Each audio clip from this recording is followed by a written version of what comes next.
So, good night, sir. My name is Andrew, and right now I'm gonna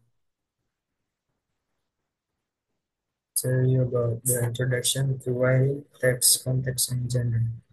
So, the snapshot here is writing adalah salah satu bentuk perwujudan linguistik kompetens yang diekspresikan dalam bentuk penggunaan bahasa, bahasa tulis, written, selain dalam bentuk bahasa lisan atau oral. Dalam kategori language skill, writing masih dianggap sebagai skill yang paling sulit di antara speaking dan reading oleh sebagian besar siswa atau mahasiswa. Listening mungkin saja dianggap memiliki tingkat kesulitan yang sama dengan writing skill. Apapun bentuk penggunaan bahasa, baik lisan maupun tertulis, penggunaan bahasa language users akan senantiasa bertautan dengan masalah semantik dan pragmatik. Karena masalah struktur dan tekstur.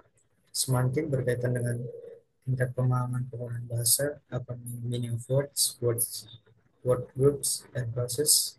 Sedangkan pragmatik berkaitan dengan tingkatan pemahaman pengguna bahasa akan kontribusi konteks untuk mempertajam dan membentuk the meaning of word, the word group, and process. Struktur berkaitan dengan tingkat pemahaman tentang grammar dan segala bentuk peraturan ketatabahasan untuk menjamin ketepatan penggunaan kalimat dengan segala bentuk communicative expression lainnya. Sedangkan texture berkaitan dengan masalah kejelasan, clarity, secara keseluruhan.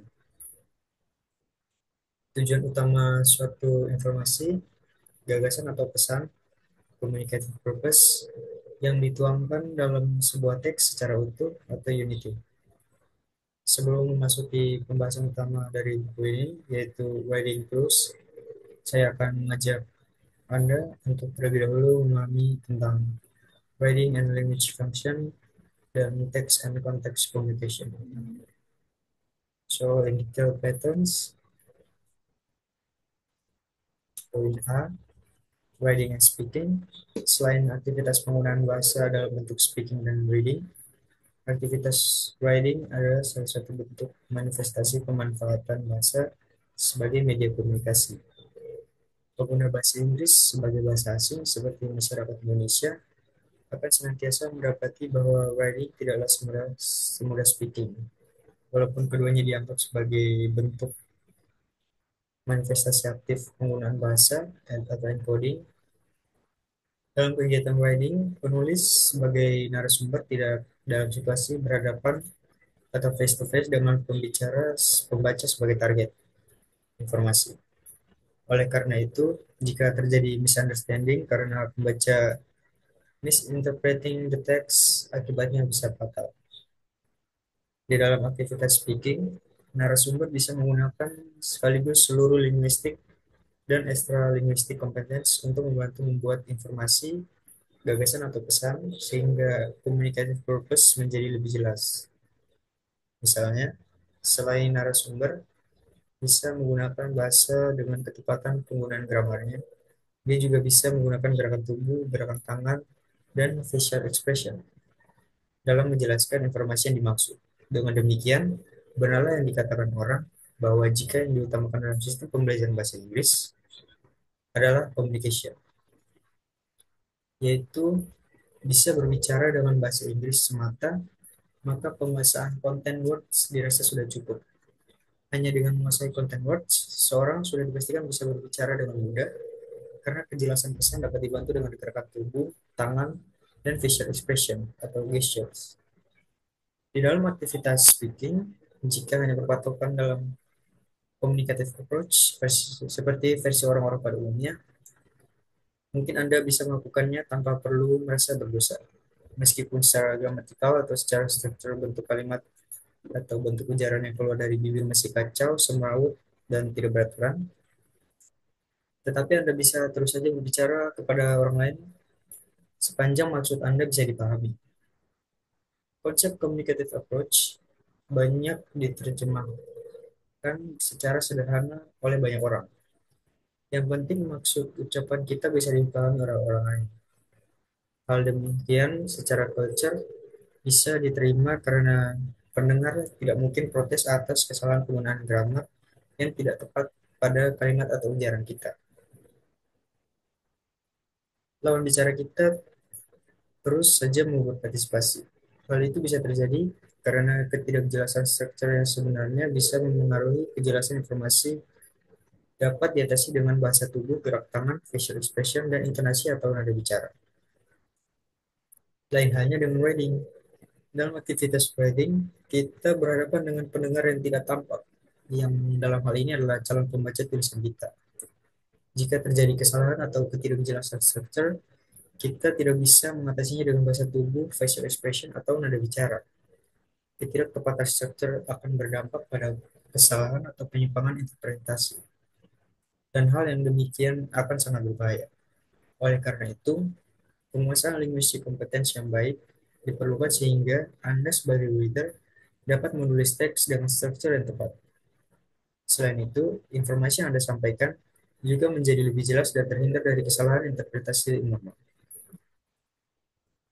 Penguasaan linguistik kompetensi ini dapat Anda lakukan dengan menyimak writing tools yang dipaparkan dalam buku ini. Selama bahasa Inggris di Indonesia masih berstatus bahasa asing, saya yakin tiada cara yang lebih efektif dan tepat untuk membimbing Anda agar lebih mudah memahami teks secara tertulis selain perlunya penguasaan linguistik kompetensi terlebih dahulu.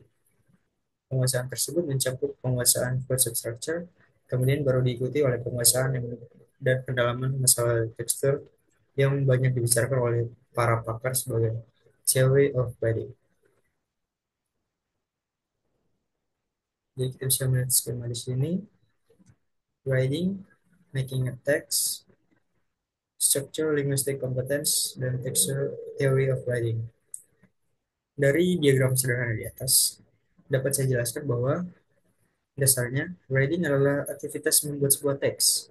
Sebuah teks bisa terdiri dari suatu kalimat atau satu frase yang sudah mewakili kalimat dan bisa berupa serangkaian kalimat yang tersusun apik sehingga bertautan atau bekerja sama dalam rangka mengusung satu communicative purpose. Untuk menjamin agar transferan informasi, gagasan, atau pesan dapat berjalan dengan lancar, diperlukan penguasaan struktur dan tekstur oleh penulis teks. Penguasaan struktur pada dasarnya merupakan penguasaan aturan kebahasaan atau language rule dan tata bahasa atau grammar, yang lebih populer disebut sebagai linguistic competence. Sementara penguasaan tekstur merupakan penguasaan tata krama atau etika menulis, sebagaimana banyak dibahas dalam buku-buku tentang teori menulis, theory of writing, teori mengenai bagaimana sebuah paragraf disusun dengan satu main idea, topik, sentence, supporting sentence, dan bagaimana menciptakan sebuah teks yang kohesif dan koheren. Writing adalah satu bentuk aktivitas komunikasi yang melibatkan pengguna suatu bahasa. Dalam setiap bentuk komunikasi efektif akan senantiasa dilibatkan dua pihak, sumber informasi, information producer, dan penerima informasi, information receiver, yang kemudian bisa diteruskan dengan aktivitas sharing informasi. Sesuatu yang membuat sesuatu yang berbeda dalam aktivitas writing adalah pihak writer sebagai the source of information atau information producer sedang dalam suasana absensi pihak penerima informasi atau reader. Hal demikian menyebabkan banyak penulis harus berperan ganda, yaitu sebagai sumber informasi dan sebagai penerima informasi sekaligus.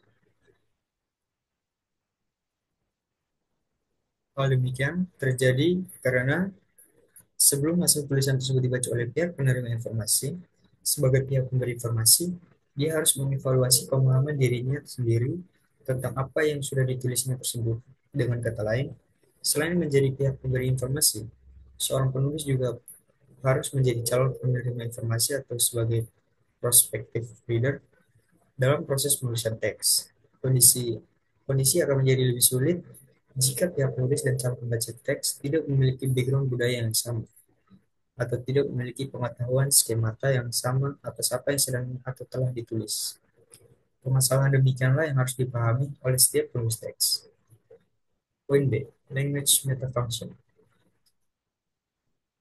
Telah disebutkan di depan bahwa sebuah teks dapat terdiri dari satu kalimat atau serangkaian kalimat yang terjalin apik untuk mengusung satu bentuk informasi, gagasan, atau pesan kepada prospective readers. Selain dapat didefinisikan sebagai bentuk penggunaan bahasa secara tertulis, sebuah teks juga dapat didefinisikan sebagai segala bentuk penggunaan bahasa, termasuk penggunaan bahasa lisan atau spoken text. Dua orang yang sedang melakukan dialog berunding dalam suatu hal dapat dikatakan bahwa mereka secara tidak langsung sedang dalam proses membuat sebuah teks.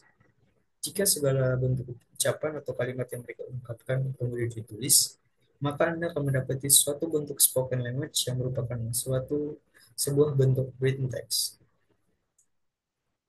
Meskipun sebuah teks dapat berupa sebuah kalimat, akan tetapi saya lebih suka memberi kriteria bahwa sebuah teks minimal harus terbentuk atas rangkaian kata, atas rangkaian kalimat yang tersusun dan terjalin sedemikian rupa, saling bertaut, dan bekerjasama dalam rangka mengusung satu bentuk informasi dari penulis teks untuk perspektif reader. Mengapa demikian? Dalam bentuk aktivitas komunikasi, yang merupakan aktivitas pemanfaatan media bahasa, rasanya tidak mungkin bagi kita untuk hanya melihat membuat satu kalimat atau hanya menggunakan satu kalimat saja. Satu bentuk informasi, gagasan, atau pesan tidaklah mungkin hanya diungkapkan dalam satu kalimat saja, kecuali jika satu kalimat tersebut sudah merupakan ringkasan dari beberapa kalimat. Di stasiun pengisian bahan bakar Anda, di stasiun pengisian bahan bakar, Anda akan menemukan tanda-tanda seperti berikut. There is no smoking and extra. Jika dilihat dari linguistic point of view, semua tanda di atas sudah merupakan bentuk tiga buah teks yang berbeda, masing-masing mengusung pesan yang berbeda kepada para pembaca atau penglihat. Sign number one merupakan ringkasan dari sebuah teks lebih panjang yang bisa terlihat sebagai berikut. Because this place is full of flammable fuels, everyone must be careful.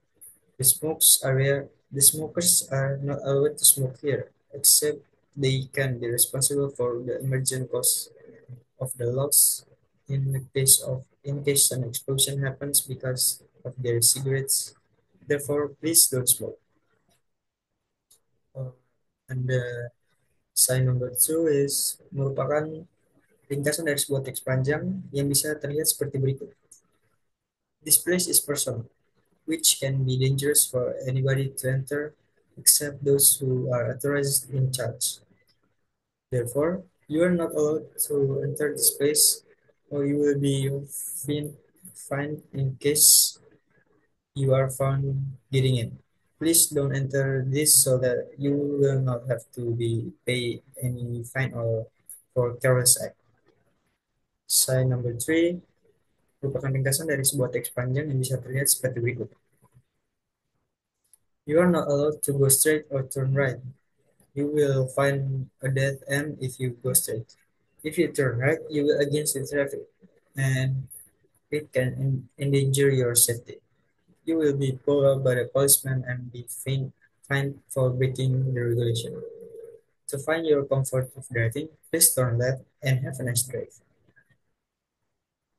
Dari penjelasan di atas, dapatlah disimpulkan bahwa sebuah written text lebih merupakan sebuah bentuk rangkaian kalimat yang tersusun formally menurut aturan kebahasaan yang sudah baku, dibarengi dengan pemindahan konsep kohesif dan koheren. Dalam mengusung satu tujuan komunikasi, sebuah teks tertulis bisa terdiri dari satu paragraf atau lebih dari 50 paragraf yang textually meaningful dengan satu tujuan komunikasi. Jika Anda mengamati sebuah written text, Anda akan menemukan tiga macam fungsi bahasa. Number one is ideational, number two is interpersonal, and number three is textual. Sebagaimana dikatakan oleh pakar bahasa Mark Halliday dalam bukunya Functional Grammar, dengan berkiblat pada rumusan Halliday tersebut, saya bermaksud menunjukkan kepada Anda bahwa ketika Anda membaca buku bentuk written text, Anda akan mendapati tiga macam makna atau meaning tujuan atau fungsi. Demikian juga Anda menulis sebuah teks. Secara tidak sadar, Anda akan menuangkan tiga macam fungsi tersebut. Dengan demikian, jika dilihat dari sisi penulis, sebuah written text memiliki tiga buah fungsi. Jika dilihat dari sisi pembaca, sebuah written text memiliki tiga buah makna. Terlebih dahulu, perhatikan dan bacalah teks berikut ini. Karanganyar is a small town located about 30 kilometers to the east of Solo. It is located in the slope of Lawu Mountain, which is considered to be the dead volcanic mountain. As located in the slope, it always has cool weather all the times, either in the dry or rainy season. Many city persons like to visit this place for the fresh air and wonderful panoramic natural views. Besides, it has one of the most wonderful waterfalls in Indonesia. It has Smileness Park, which is very good for the family to have relaxation in. It is always very easy to reach the place as there are many kinds of public transport that can take anyone who means to visit the place. Anyone who wants to visit the place doesn't need to be worried about the meals because it is always easy to taste different kinds of food served by the local people in their food stalls. Furthermore, the cost of living is really cheap, including food and clothes. Dari teks sederhana tersebut, Anda akan mendapati tiga macam makna. Pertama, ideational meaning. Ideational meaning adalah makna, tujuan atau fungsi yang datang dari luar diri penulis.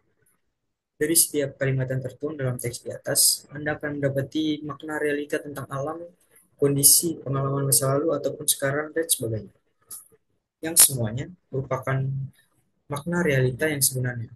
Pada teks di atas, penulis menginformasikan suatu tempat dengan nama Karanganyar. Dalam hal ini, posisi penulis teks hanya sebagai dalang yang berada di balik layar, hanya bercerita apa adanya. Pada fungsional grammar oleh Holiday, maka demikian dapat dilihat dari proses pada predikat kalimatnya. Like, Karanganyar is a small town located about 30 kilometers to the east of Solo. It is located in the slope of Lawu Mountain, which is considered to be the dead volcanic mountain. As located in the slope, it is always has cool weather all the times, either in the dry or rainy season. Dari kalimat pertama di atas, kita simpulkan bahwa penulis hanya sebatas menginformasikan realita tentang Karanganyar. Tidak mungkin penulis akan mengganti kalimatnya dengan Karanganyar is a big city located about 10 kilometers to the east of Solo. Demikian juga, jika kalimat kedua ditulis, it is located in the slope of Marapi Mountain, which is considered to be the dead volcanic mountain. Jika ditulis demikian, penulis tidak lagi menginformasikan realita yang ada. Demikianlah dapat saya jelaskan kepada Anda apa yang dimaksud dengan ideational meaning. Elemen-elemen beberapa kalimat dalam teks tersebut dengan berkiblat pada fungsional grammar yang saya jelaskan dengan memisahkannya sebagai berikut.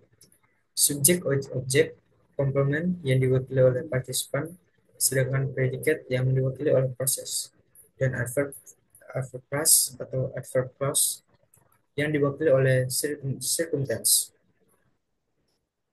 Kalimat yang digarisbawahi menunjukkan embedded clause, anak kalimat adjective clause.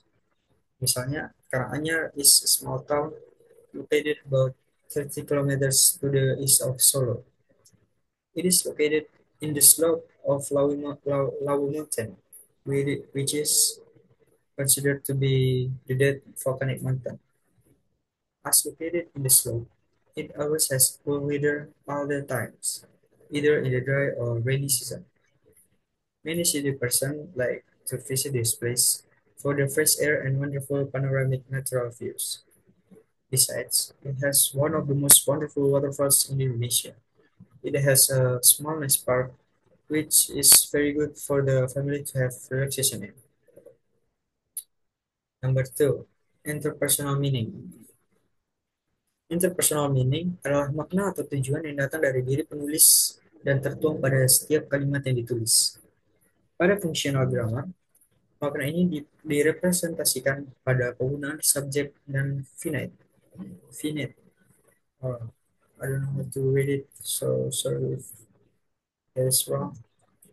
Pada subjek dan auxiliary pada predikatnya, yang kemudian disebut mood dan selebihnya disebut residu.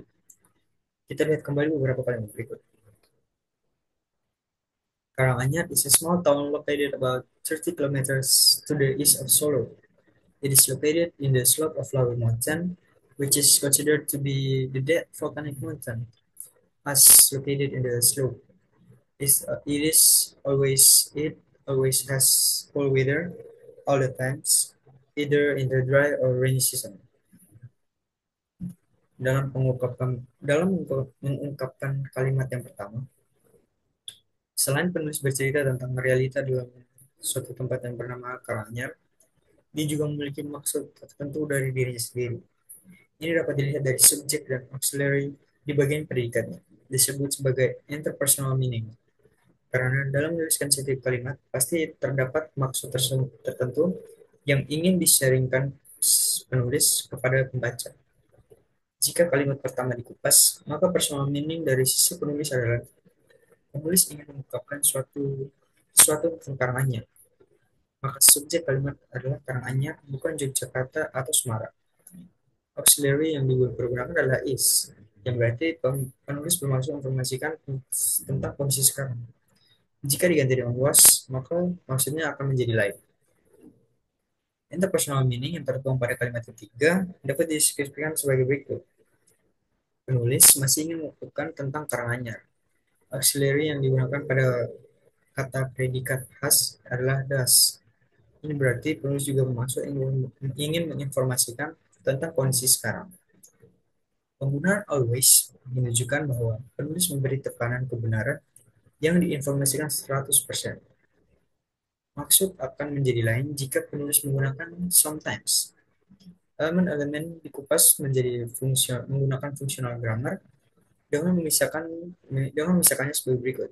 Mood, subject plus finite, finite or something like that. I don't know how to read it. I'm sorry. Okay. Elemen-elemen kalimat dikupas menggunakan fungsional grammar dengan memisahkannya sebagai berikut. Mood, subject plus finite, dan residu. Resider plus complement plus adjunct.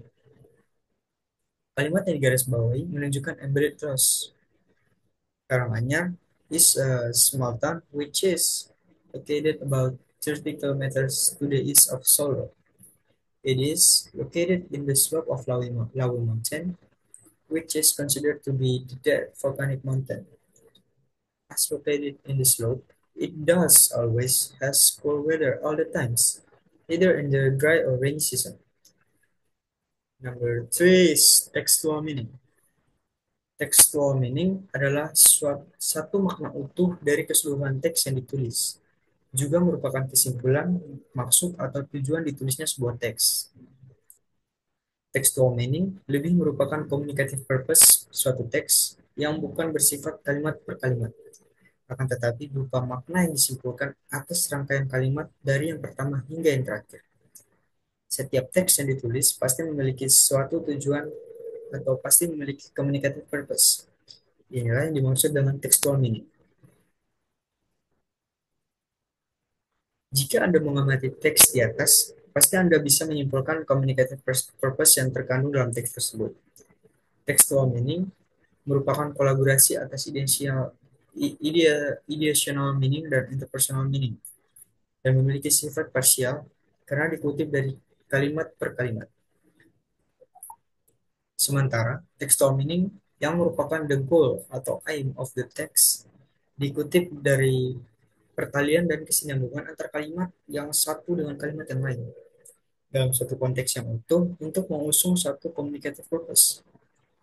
Jika rangkaian antar kalimat tersebut tidak tersusun secara kohesif dan koheren, maka textual meaning akan menjadi tidak jelas.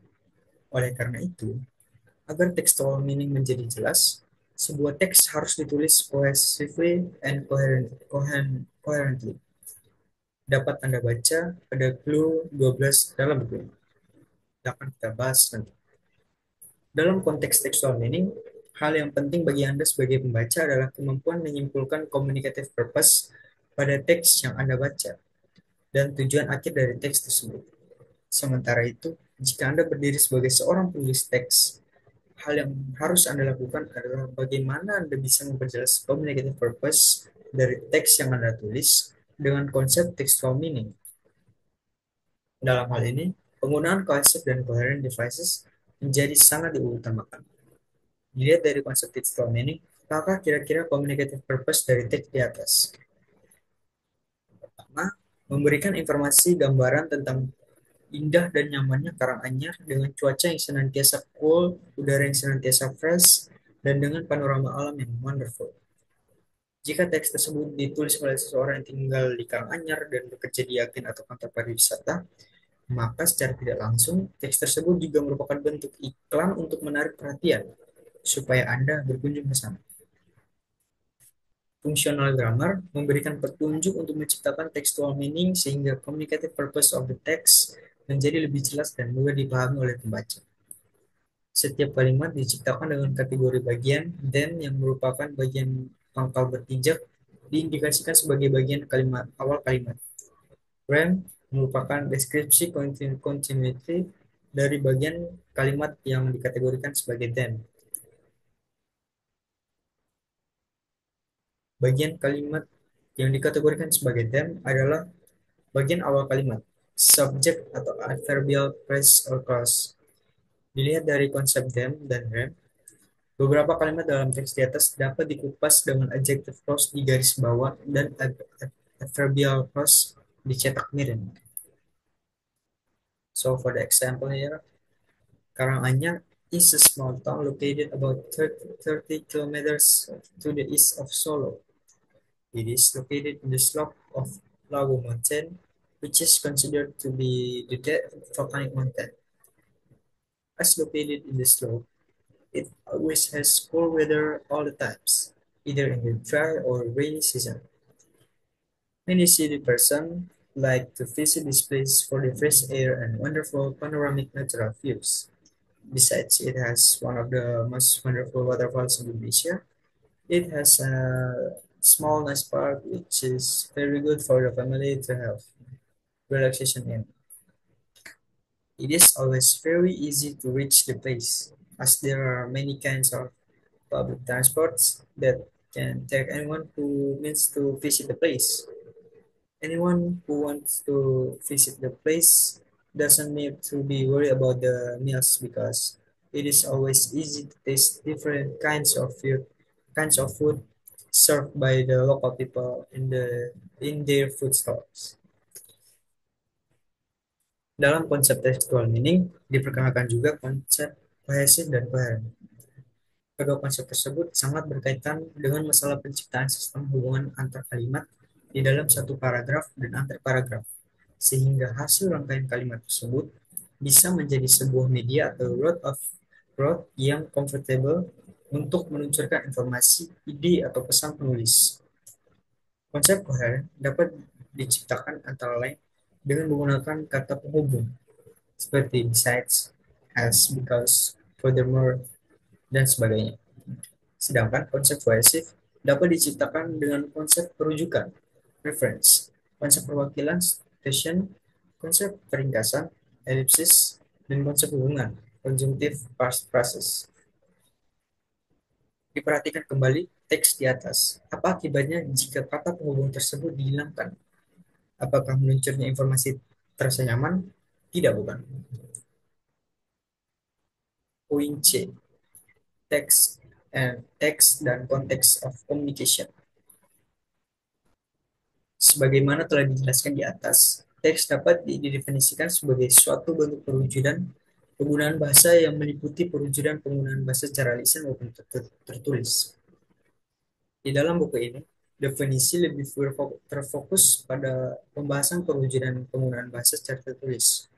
Penciptaan sebuah written text sangat tergantung pada kemampuan seseorang dalam menemukan informasi, ide, atau pesan yang kemudian direpresentasikan dalam bentuk rangkaian kalimat-kalimat sedemikian rupa sehingga konteks atau kumpulan kalimat-kalimat tersebut menjadi textually meaningful. secara praktis dapat saya katakan bahwa the quality of the text depends on its writer's skills. Penguasaan writing skill yang baik ditopang dengan pengetahuan yang baik tentang teks, konteks, dan genre. Dipastikan akan menghasilkan sebuah tulisan yang baik dan lebih berkualitas, baik dari segi structure maupun tekstur. Sebagian dari kita mungkin masih ragu-ragu menjawab letak makna sebuah teks. The meaning of the text saja tidak terletak pada the meaning of words yang telah terangkai dalam satu structure sesuai dengan tata bahasa yang berlaku, tapi juga dipengaruhi oleh konteks dan untuk siapa teks tersebut dibuat. Suatu teks yang tidak naif jika kita harus mengakui bahwa makna dasar dari suatu teks muncul dari structure yang melatar belakangi bagaimana teks tersebut dibuat. Namun demikian, makna teks juga sangat tergantung pada konteks of situation. Siapa penulis teks, siapa target pembaca, dan apa yang sedang dibicarakan. Kejelasan makna atau communicative purpose suatu teks juga dipengaruhi oleh kualitas retorik, rhetorical styles dari penulis teks itu sendiri. Rhetorical styles atau adalah suatu gaya tentang bagaimana seorang penulis mengonstruksi ide dan menuangkannya dalam sejumlah kalimat yang dipilih. Kedua pasang kalimat berikut memiliki makna yang sama, tapi diungkapkan dengan rhetorical styles yang berbeda. Misalnya, I have asked the Miss Bowie to send the papers to my house every morning. The second one is, I have the papers sent to my house every morning. Or the other example is, make sure that you always close the door when you are in. Be sure to have the door closed when you are in. Untuk bisa menghasilkan sebuah tulisan yang baik, Anda perlu memperhatikan budaya atau culture, yaitu bagaimana suatu maksud harus dituangkan secara kultur agar dapat diterima. Selain itu, Anda juga perlu memperhatikan ketatabahasan dan membaca teks-teks lain yang lebih banyak lagi sehingga Anda memiliki gaya tulis yang lebih baik. Berkiblat pada Chalce Murcia et al., kualitas penulisan sebuah teks sangat dipengaruhi oleh kualitas pengetahuan seorang penulis tentang budaya di mana teks berkorelasi, penggunaan kebahasaan, dan gaya pengonstruksian informasi ide atau pesan oleh si penulis. Ketiga komponen tersebut dapat dipaparkan dengan skema berikut. So, the cultural competence, linguistic competence, and rhetorical styles gonna be the written text. Terwujudnya sebuah teks secara umum, lisan maupun tertulis, terlepas dari kontribusi teks yang melingkupi. Konteks yang sangat berpengaruh terhadap terbentuknya sebuah teks. Dengan melihat dan menyimak sebuah teks, kita akan bisa memprediksikan macam konteks yang akan melingkupi teks tersebut. Membaca sebuah teks tertulis memungkinkan Anda untuk bisa memprediksikan suatu gambaran suasana tertentu. Demikian juga dengan memahami suatu konteks di mana bahasa akan dipergunakan. Anda bisa menentukan teks macam apa atau dengan genre apa teks harus dibuat. Berkiblat pada rumusan Halliday, realisasi sebuah teks, baik lisan maupun tertulis, sangat tergantung pada konteks budaya, cultural context, di mana suatu kelompok atau komunitas berada di dalamnya. Di sini terlahirlah sederet genre, specific type of text. Realisasi sebuah teks juga tergantung atau sangat dipengaruhi oleh konteks situasi, situational konteks, apa yang dibicarakan, dan dengan siapa kita berbicara, dan model apa yang kiranya cocok untuk mengkomunikasikan apa yang kita bicarakan tersebut. Berikut skema praktisnya. Social cultural context, genre, context in which language is to be used with its specific communicative, the kind of text to be made or realized, context of situation, field, tenor, and mood. D. Genre dan textualization. Pada setiap komunitas atau kelompok masyarakat tertentu, pasti terdapat suatu adat, etika, sopan santun, tata krama tertentu yang secara konvensi telah disetujui bersama. Etika atau tata krama tersebut dalam banyak hal dengan model yang berbeda-beda pula. Pada suatu pada sesuatu yang secara konvensi telah disetujui bersama dan dianggap telah memiliki relatif kebenaran yang pasti, inilah yang akhirnya melahirkan sederet genre di dalam komunitas itu sendiri. Untuk lebih praktisnya, saya akan memberikan contoh genre pada suatu komunitas manajemen perusahaan. Setiap manajemen perusahaan pasti telah memahami etika melakukan pekerjaan surat menyurat. Mereka pasti sudah memahami bagaimana membuat surat penawaran, sales letter harus dibuat. Yang pasti surat tersebut berbeda dengan surat permintaan, inquiry. Kenapa? Ini disebabkan kedua jenis surat tersebut memiliki genre yang berbeda, dan masing-masing pihak di dalam manajemen perusahaan tersebut pasti sudah memahami dan sepakat dengan genre of sales letter atau genre of inquiry. Oleh karena itu, jika Anda membuat surat penawaran, Anda harus membuatnya sesuai dengan genre surat penawaran yang ada pada dasarnya telah disepakati oleh komunitas para pebisnis. Jika tidak, Anda akan dianggap sebagai orang asing yang tidak mengetahui kondisi dunia korespondensi. Selanjutnya, surat penawaran yang Anda buat disebut writing text. Misalnya sangat bertergantung pada sebuah genre yang terlahir dari suatu konteks budaya orang-orang bisnis di lingkungan perusahaan. Pada setiap genre, terdapat satu communicative purpose. Pada sell letter tersebut, communicative purpose-nya adalah memberikan informasi suatu jenis produk lengkap dengan harga dan persyaratan pembeliannya, giving information about products, price, and terms, and an order expectation from the prospective customers. Hubungan antara cultural context dan textualization sangat hebat dan erat. Sebagaimana tergambarkan pada skema di atas, warna dan kualitas teks sangat dipengaruhi atau ditentukan oleh situational text, situational context. Jika digambarkan secara lebih detail, hubungan antara satu cultural context dan situational context adalah sebagai berikut. Cultural context, situational, situational, situational, situational, dan situational. Dalam konteks budaya, sebagaimana telah digambarkan sebagai etika atau tata krama. Pada komunitas kerja kantoran atau perusahaan di atas, terdapat berbagai macam konteks situasi atau konteks urusan. Hal tersebut akan berpengaruh terhadap terwujudnya sebuah teks yang efektif. Konteks budaya pada unit korespondensi yang melahirkan genre di bidang korespondensi akan melahirkan beberapa konteks urusan yang berupa konteks korespondensi pemasaran, konteks korespondensi penjualan, konteks korespondensi pemesanan barang, dan sebagainya. Di dalam sebuah situasional konteks, terdapat tiga macam elemen yang berkontribusi di dalamnya, yaitu field, tenor, dan mood, atau register. Situasional konteks pada genre yang bermaksud menawarkan atau memberikan informasi tentang suatu produk akan memengaruhi bentuk teks yang dibuat.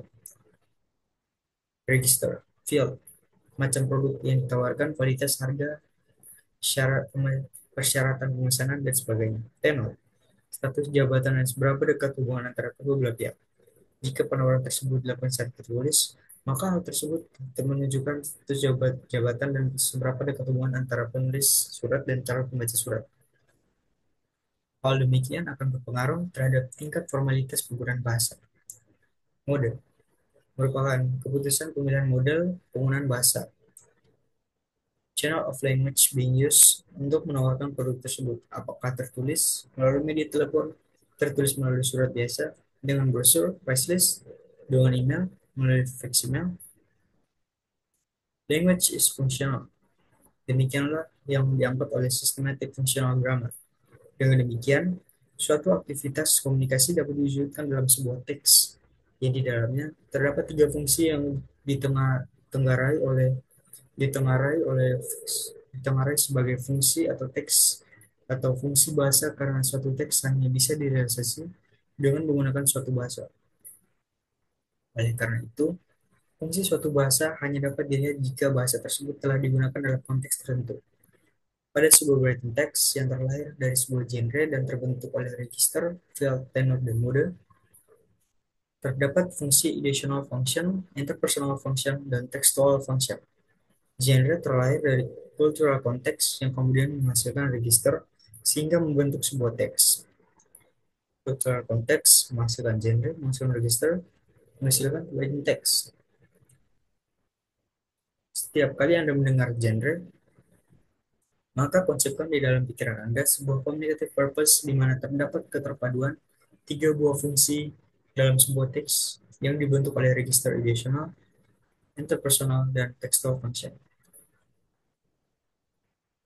Hubungan antara genre dengan register untuk menghasilkan sebuah teks dapat saya gambarkan seperti di bawah ini.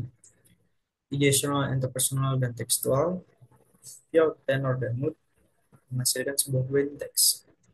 Register, field, topik yang dibicarakan, genre, virtual context, ideational function, tenor, penulis dan pembaca, genre atau cultural context, interpersonal function, mode, bentuk realisasi atau textual function. Dalam cultural konteks, genre menghasilkan tiga fungsi. Pertama, ideational function yang direalisasikan oleh field di dalam register. Kedua, interpersonal function yang direalisasikan oleh tenor di dalam register. Dan ketiga, textual function yang direalisasi oleh mode di dalam sebuah register.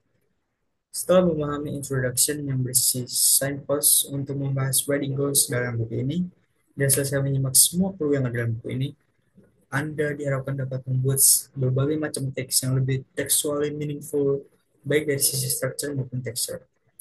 Good luck. Always do the best and love sincerely. Okay, I think that's all for the introduction section. Okay, good night